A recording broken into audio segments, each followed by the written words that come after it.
Find skincare completely overwhelming and you don't know where to start. So we're going to go over the 4 steps of a skincare routine. Focus on anti-aging. I focus on the best method for maximizing your actives. I call it the CRIS method. So it's a very specific order of products. So we're going to put together a morning and nighttime skincare routine using the CRIS method. I'm going to tell you why it works so well. So here's the CRIS method. You cleanse, you remove, which is exfoliating, so you remove those dead cells so that you can really maximize absorption, has the most potential for absorbing these beautiful actives that you're spending all this money for. Impact part of the routine, and this is where you're really making sure that your cells are responding, turning over, and fixing those concerns that you have. And then the saturate part of the routine, where you're really building up hydration and moisture in that order. That's the CRIS method. Now let's build a morning and nighttime routine. In the morning, you're going to start with a cleanser.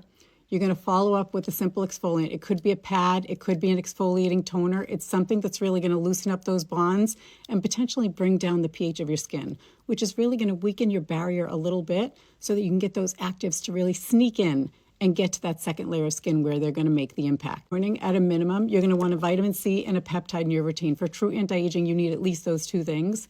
And then you're going to follow up with whatever hydration you love. If you love a toner, if you love an essence, and then you love a moisturizer, that's how you build up first hydration, which is really plumping up those cells, and then moisture, which is really locking it all in.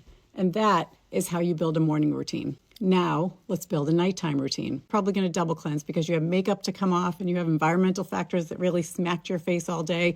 So you're going to actually do an oil or a gel-based cleanser, and then you're going to do a regular cleanser. Level of exfoliation. It could be a really light pad. It could be a really light toner.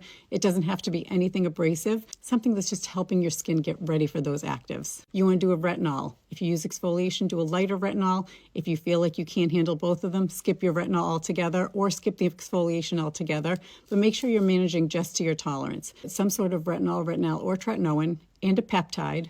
And then again, you're going to saturate. Reward your skin for all the work it just did. That moisturizer, moisturizing. Using this order of routine, you are going to maximize your use of your actives and you're going to get the most impact. That's why we have so many before and afters. Because flipping the script and not doing what everybody's been doing for the last 20 years, we've recreated the way to really maximize anti-aging and get better use of your money. Hope that's helpful and it helps you to really decode a lot of the noise in skincare. I'll talk to you soon.